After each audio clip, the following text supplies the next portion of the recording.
Hi, I'm Ann from Mercer County Library, and today I'm going to read a short story by Mark Twain called Wit Inspirations of the Two-Year-Olds. All infants appear to have an impertinent and disagreeable fashion nowadays of saying smart things on most occasions that offer, and especially on occasions when they ought not to be saying anything at all. Judging by the average published specimens of smart sayings, the rising generation of children are little better than idiots. And the parents must surely be but little better than the children, for in most cases they are the publishers of the sunbursts of infantile imbecility which dazzle us from the pages of our periodicals.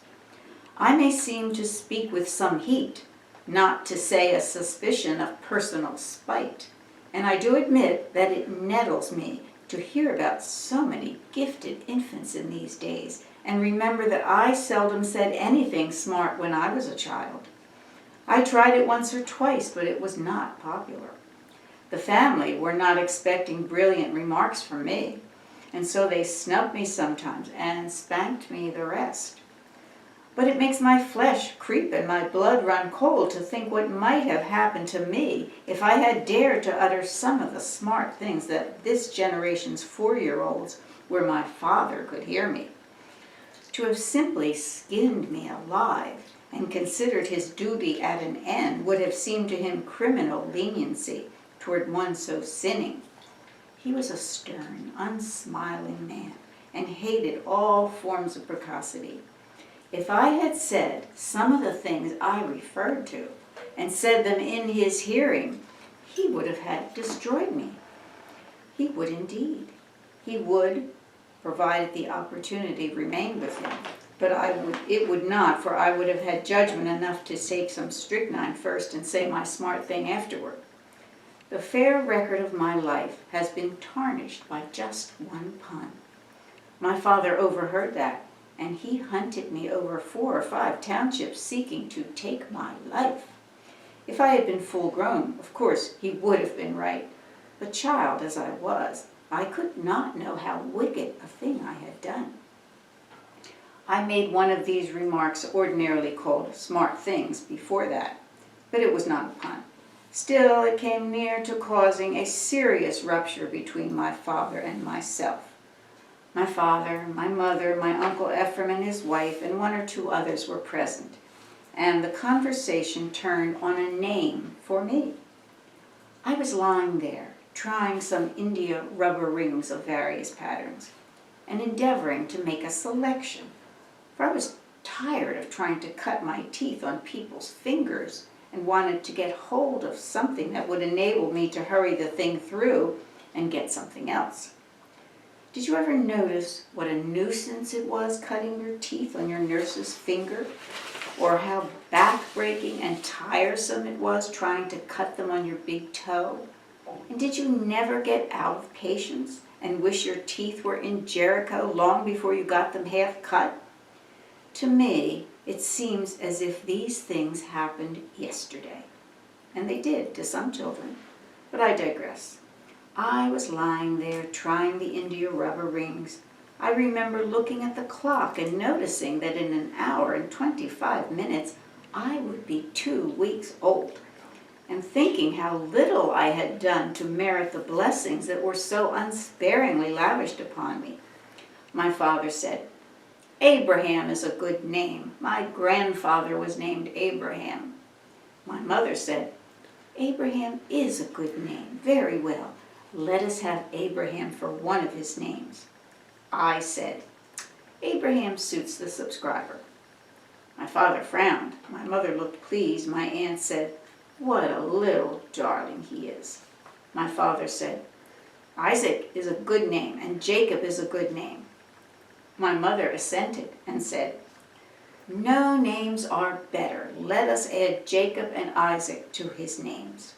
I said, "All right, Isaac and Jacob are good enough for yours truly. Pass me that rattle, if you please. I can't chew India rubber rings all day." Not a soul made a memorandum of these sayings of mine for publication. I saw that, and did it myself, else they would have been utterly lost. So far from meeting with a generous encouragement, like other children when developing intellectually, I was now furiously scowled upon my father. My mother looked grieved and anxious, and even my aunt had about her an expression of seeming to think maybe I had gone too far.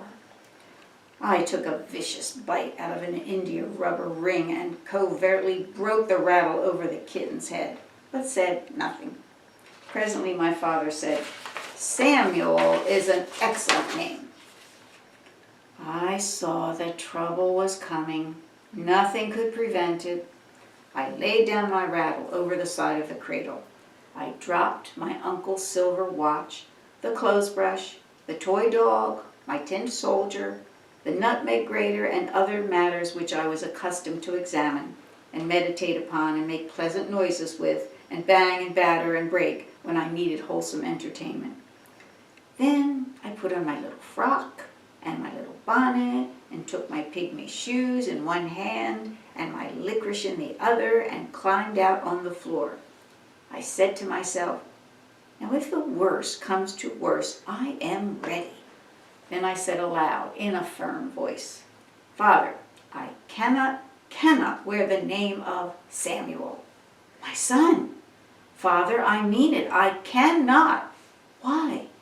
"Father, I have an invincible antipathy to that name." "My son, this is unreasonable. Many great and good men have been named Samuel." "Sir, I have yet to hear of the first instance." "What? There was Samuel the prophet. Was he not great and good?" "Not so very." "My son, with his own voice the Lord called him."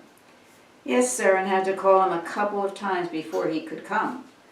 And then I sallied forth, and that stern old man sallied forth after me.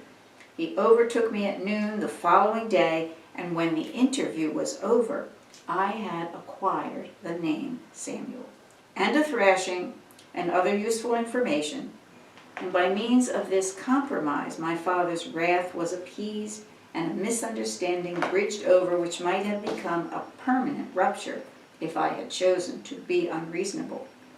But just judging by this episode, what would my father have done to me if I had ever uttered in his hearing one of the flat, sickly things these 2-year-olds say in print nowadays?